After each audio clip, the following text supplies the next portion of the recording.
ಇನ್ನು ಮಕರ ಸಂಕ್ರಾಂತಿ ಹಬ್ಬ ಇರೋದ್ರಿಂದ ಇವತ್ತು ಎಲ್ಲೆಡೆಯೂ ಕೂಡ ಸಂಭ್ರಮಾಚರಣೆ ಚೆನ್ನಾಗೇ ಇದ್ದಿದ್ದು. ಸೊ ದಕ್ಷಿಣ ಭಾರತದ ಪ್ರಮುಖ ಪುಣ್ಯಕ್ಷೇತ್ರ ಅಂತಂದ್ರೆ ಶಬರಿಮಲೆ. ಮಕರ ಸಂಕ್ರಾಂತಿಯ ಪರ್ವದಿನವಾದ ಇವತ್ತು ಮಕರ ಜ್ಯೋತಿ ರೂಪದಲ್ಲಿ ಅಯ್ಯಪ್ಪ ಸ್ವಾಮಿ ಲಕ್ಷಾಂತರ ಭಕ್ತರಿಗೆ ದರ್ಶನ ನೀಡಿದ್ದಾನೆ. ಪಂದಳದಿಂದ ತಿರುವಾಭರಣ ತಂದು ಅಯ್ಯಪ್ಪ ಮೂರ್ತಿಗೆ ದೀಪಾರಾಧನೆಯನ್ನು ಮಾಡಿದ ಬಳಿಕ ಪೊನ್ನಂಬಲಮೇಡುವಿನಲ್ಲಿ ಸಂಜೆ 6:40ಕ್ಕೆ ಸರಿಯಾಗಿ ಮಕರ ಜ್ಯೋತಿಯ ದರ್ಶನ ಆಯಿತು. ಇದನ್ನ 2 ಲಕ್ಷಕ್ಕೂ ಹೆಚ್ಚು ಭಕ್ತರು ವೀಕ್ಷಿಸಿ ಪುನೀತರಾದರು. ಸ್ವಾಮಿಯೇ ಶರಣಮಯ್ಯಪ್ಪ ಅಂತ ನಾಮಸ್ಮರಣೆಯಿಂದ ಶಬರಿಗಿರಿ ತುಂಬಿ ಹೋಗಿತ್ತು. ಜ್ಯೋತಿ ದರ್ಶನ ಹಿನ್ನೆಲೆಯಲ್ಲಿ ಯಾವುದೇ ಅವಘಡಗಳಿಗೆ ಅವಾಂತರಗಳಿಗೆ ಅವಕಾಶವನ್ನು ನೀಡದ ರೀತಿಯಲ್ಲಿ ಸಾಕಷ್ಟು ಮುಂಜಾಗ್ರತಾ ಕ್ರಮಗಳನ್ನು ಕೈಗೊಳ್ಳಲಾಗಿತ್ತು. ಜನವರಿ 19ರಂದು ಮಕರವಿಳ್ಳಕ್ಕೂ ಅಂತ್ಯಗೊಳ್ಳಲಿದೆ.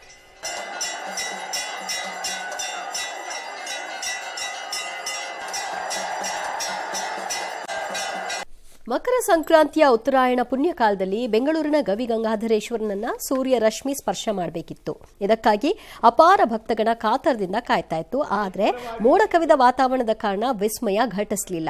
ಮೋಡದ ಮರೆಯಿಂದ ಆಚೆ ಬಾರದ ಸೂರ್ಯದೇವ ಗವಿಗಂಗಾಧರನನ್ನ ತಲುಪಲೇ ಇಲ್ಲ. ಇದರಿಂದ ಭಕ್ತರು ನಿರಾಸೆಯಾದರು. ಈ ಬೆನ್ನಲ್ಲೇ ಗವಿಗಂಗಾಧರೇಶ್ವರನ ಸನ್ನಿಧಿಯಲ್ಲಿ ಸ್ಪರ್ಶ ದೋಷ ನಿವಾರಣೆಯ ಪೂಜೆಯನ್ನ ನೆರವೇರಿಸಲಾಯಿತು. ನಾಳೆ ಶಾಂತಿ ಪೂಜೆ ನಡೆಯಲಿದೆ. ಇನ್ನು ಈ ವರ್ಷ ಜಲಕಂಟಕ ಎದುರಾಗಲಿದೆ ಅಂತ ಭವಿಷ್ಯವನ್ನ ಸೋಮಶೇಖರ ದೀಕ್ಷಿತರು ನುಡಿದಿದ್ದಾರೆ. ಅಂದ ಹಾಗೆ ಈ ರೀತಿ ಆಗಿರೋದು ಇತಿಹಾಸದಲ್ಲಿ 2ನೇ ಬಾರಿ. ಅತ್ತ ಶ್ರೀರಂಗಪಟ್ಟಣದ ಕಾಶಿ ಚಂದ್ರಮೌಳೇಶ್ವರ ಸ್ವಾಮಿ ದೇಗುಲದ ಶಿವಲಿಂಗವನ್ನ ಸೂರ್ಯರಶ್ಮಿ ಸ್ಪರ್ಶ ಮಾಡಲಿಲ್ಲ. ಮೋಡ ಕವಿದ ವಾತಾವರಣವಿದ್ದ ಕಾರಣ ಶಿವಲಿಂಗದ ಮೇಲೆ ಸೂರ್ಯನ ಕಿರಣ ಬೀಳಲೇ ಇಲ್ಲ. ಇದು ಪ್ರಕೃತಿ ವಿಕೋಪದ ಸಂಕೇತ ಇರಬಹುದು ಅನ್ನೋ ಆತಂಕವನ್ನ ವ್ಯಕ್ತಪಡಿಸಿದ್ದಾರೆ. ಸ್ವಲ್ಪ ಜಲದ ತೊಂದರೆಗಳು ಅಲ್ಲಲ್ಲಿ ನಡೆಯುತ್ತೆ. ಯಾವ ವಿಧವಾದ ತೊಂದರೆಯೂ ಇರೋದಿಲ್ಲ. ಇದು 2ನೇ ಸರಿ. 21ರಲ್ಲಿ ಒಂದ್ಸರಿ ಇದೇ ರೀತಿ ಆಗಿತ್ತು. ಇವತ್ತಿಗಾಗಿದೆ. ನಾಳೆಯಿಂದ ಸೂರ್ಯ ಉದಯ ಆದ್ಮೇಲೆ ಅಭಿಷೇಕ ಪೂಜೆಗಳು ಮಾಡ್ತೀವಿ. ಆದರೂ ಒಂದು ಶಾಂತಿ ನಾಳೆ ಮಾಡ್ಕೊತೀವಿ. ಸೂರ್ಯ ಇವತ್ತು ಸ್ಪರ್ಶ ಆಗದೆ ಇರೋದ್ರಿಂದ, ಮೋಡ ಕವಿದಿರೋದ್ರಿಂದ ಇದು ಸಾಧ್ಯತೆಗಳು ಆಗಿಲ್ಲ. ಮಳೆ ಬಂದು ಅತಿಯಾದ ಮಳೆಯಿಂದ ಅತಿವೃಷ್ಟಿ ಆಗುವಂಥ ಸಾಧ್ಯತೆಗಳಾಗ್ಬೋದು. ಹಾಗೆ ಭೂಕಂಪಗಳು ಅನೇಕ ಭಾಗಗಳಲ್ಲಿ ಆಗ್ಬೋದು. ಬಹುಶಃ ಎಲ್ಲ ರೀತಿಯಿಂದನೂ ರೋಗ. ಇನ್ನು ಮಹಾಕುಂಭಮೇಳಕ್ಕೆ ಹೋಗೋಣ. ಪ್ರಯಾಗ್ರಾಜ್ಗೆ ಹೇಗಿತ್ತಲ್ಲಿ? ವಿಶ್ವದ ಅತಿ ದೊಡ್ಡ ಧಾರ್ಮಿಕ ಸಮಾಗಮ ಇದು. 2ನೇ ದಿನ ಇವತ್ತು ಹೇಗಿತ್ತು? ಮಕರ ಸಂಕ್ರಾಂತಿ ಪ್ರಯುಕ್ತ ಇವತ್ತು ತ್ರಿವೇಣಿ ಸಂಗಮದಲ್ಲಿ ದೇಶ ವಿದೇಶಗಳ ಅಂದಾಜು 3.5 ಕೋಟಿ ಭಕ್ತರು ಅಮೃತ ಸ್ನಾನವನ್ನ ಮಾಡಿ ಪುನೀತರಾಗಿದ್ದಾರೆ. ಬೆಳಗಿನ ಜಾವ 4 ಗಂಟೆಗೆ ಮೊದಲು ನಾಗಾಸಾಧುಗಳು, ಅಘೋರಿಗಳು, ಇತರೆ ಸಾಧು ಸಂತರು ಪವಿತ್ರ ಸ್ನಾನವನ್ನ ಮಾಡ್ತಾರೆ. ನಾಗಾಸಾಧುಗಳ ಶಾಹಿ ಸ್ನಾನದ ಬಳಿಕ ಜನಸಾಮಾನ್ಯರಿಗೆ ಮಿಂದೇಳೋಕೆ ಅವಕಾಶವನ್ನು ಕಲ್ಪಿಸಲಾಗಿತ್ತು. ಬೆಂಗಳೂರು, ದಾವಣಗೆರೆ, ಹಾವೇರಿ ಸೇರಿದಂತೆ ಬೇರೆ ಬೇರೆ ಭಾಗಗಳಿಂದ ಕನ್ನಡಿಗರು ಅಮೃತ ಸ್ನಾನವನ್ನ ಮಾಡಿ ಪುಳಕಿತರಾಗಿದ್ದಾರೆ. ಅಲ್ಲಿ ಬೆಳಗ್ಗೆ 8:30ಕ್ಕೆಲ್ಲ 1 ಕೋಟಿಗೂ ಹೆಚ್ಚು ಭಕ್ತರು ಪುಣ್ಯ ಸ್ನಾನವನ್ನ ಮಾಡಿದ್ರಂತೆ. 4 ಗಂಟೆಯಿಂದ 8 ಅಷ್ಟೊತ್ತರೊಳಗನೆ ಜನಸಾಗರವನ್ನ ಒಮ್ಮೆ ಊಹಿಸಿಕೊಳ್ಳಿ ಹೇಗಿದೆ ಅಂತ ಹೇಳಿ. ಇನ್ನು ಮಹಾಕುಂಭ ಮೇಳದಲ್ಲಿ ಪಾಲ್ಗೊಂಡಿರುವ ಆಪಲ್ ಸಹ ಸಂಸ್ಥಾಪಕ ದಿವಂಗತ ಸ್ಟೀವ್ ಜಾಬ್ಸ್ ಪತ್ನಿ ಲಾರೆನ್ ಪಾವೆಲ್ ಅಸ್ವಸ್ಥಗೊಂಡಿದ್ದಾರೆ. ಕಮಲಾ ಅಂತ ಹೆಸರು ಬದಲಿಸಿಕೊಂಡಿರುವಂತಹ ಲಾರೆನ್ ಪಾವೆಲ್ ಹೊಸ ವಾತಾವರಣದ ಕಾರಣದಿಂದಾಗಿ ಅನಾರೋಗ್ಯಕ್ಕೆ ಈಡಾಗಿದ್ದಾರಂತೆ. ನಿರಂಜನ್ ಅಖಾಡದ ಶಿಬಿರದಲ್ಲಿ ವಿಶ್ರಾಂತಿಯನ್ನು ಪಡಿತಾ ಇದ್ದಾರೆ. ಚೇತರಿಕೆ ಬಳಿಕ ಅವರು ಅಮೃತ ಸ್ನಾನವನ್ನ ಮಾಡಲಿದ್ದಾರೆ ಅಂತ ಕೈಲಾಸನಂದಗಿರಿ ಮಹಾರಾಜ್ ಅವರು ತಿಳಿಸಿದ್ದಾರೆ. ಮಹಾಕುಂಭ ಮೇಳದಲ್ಲಿ ನಾಗಸಾಧುಗಳೇ ಕೇಂದ್ರ ಬಿಂದು. ಇಲ್ಲಿ ಕಾಣಿಸಿಕೊಳ್ತಾ ಇರುವ ನಾಗಸಾಧುಗಳಲ್ಲಿ ಒಬ್ಬೊಬ್ಬರದ್ದು ಒಂದೊಂದು ರೀತಿಯ ವಿಶೇಷತೆ ಇದೆ. ಇಷ್ಟಾರ್ಥಕ್ಕಾಗಿ ಕಠಿಣ ನಿಯಮಗಳನ್ನು ನಿರಂತರವಾಗಿ ಆಚರಿಸಿಕೊಳ್ತಾ ಬರ್ತಿದ್ದಾರೆ. ಅದರಲ್ಲಿ ಒಬ್ಬ ನಾಗಸಾಧು ಲೋಕ ಕಲ್ಯಾಣಕ್ಕಾಗಿ ತಮ್ಮ ಬಲಗೈಯನ್ನ ಸದಾ ಮೇಲೆತ್ತಿ ಹಿಡಿಯುವ ಸಂಕಲ್ಪವನ್ನು ಮಾಡಿದ್ದಾರೆ. 2011ರಿಂದ ಆರಂಭವಾದ ಈ ವ್ರತ ಸತತ 13ನೇ ವರ್ಷವೂ ಮುಂದುವರೆದಿದೆ. ಈ ಅವಧಿಯಲ್ಲಿ ಒಮ್ಮೆಯೂ ಅವರು ತಮ್ಮ ಕೈಯನ್ನ ಇಳಿಸಿಲ್ವಂತೆ. ಈ ಬಗ್ಗೆ ನಮ್ಮ ಪ್ರತಿನಿಧಿ ಶಬ್ಬೀರ್ ಮಾತನಾಡಿಸಿದ್ದಾರೆ ನೋಡಿ. ನಾಗಸಾಧುಗಳು ಸಾಮಾನ್ಯವಾಗಿ ಘೋರ ತಪಸ್ವಿಗಳು.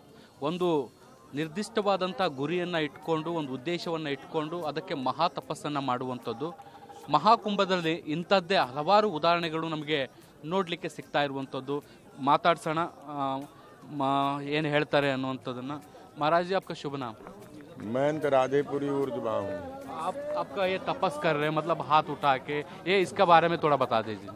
ये हमारी ऊर्ध्वाहू तपस्या चल रही है. अनुष्ठान चल रहा है 2011 से विश्व शांति कल्याण के लिए, जन कल्याण के लिए.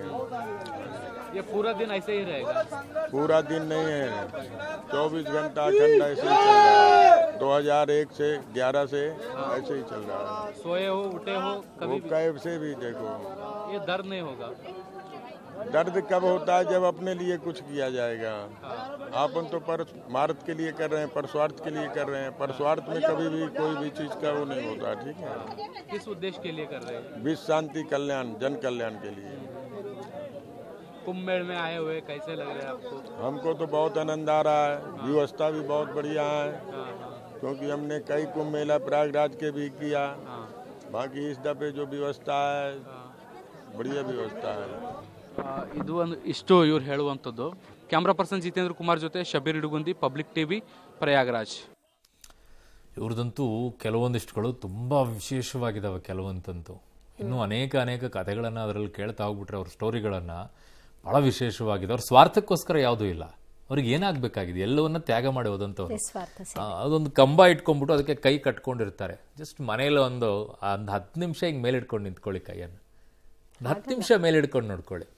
2011ರಿಂದ ಇಲ್ಲಿಯವರೆಗೂ ಹಂಗೆ ಹಿಡ್ಕೊಂಡಿದ್ದಾರಂತೆ. ಇದೊಂದು ಎಕ್ಸಾಂಪಲ್ ಅಷ್ಟೇ, ಇನ್ನೂ ಭಾಳಷ್ಟು ಇದ್ದಾರೆ ವಿಶ್ವ ಕಲ್ಯಾಣಕ್ಕಾಗಿ ಅಂತೇಳಿ. ಅವ್ರಿಗೇನು ಸಿಗಬೇಕಾಗಿದೆ?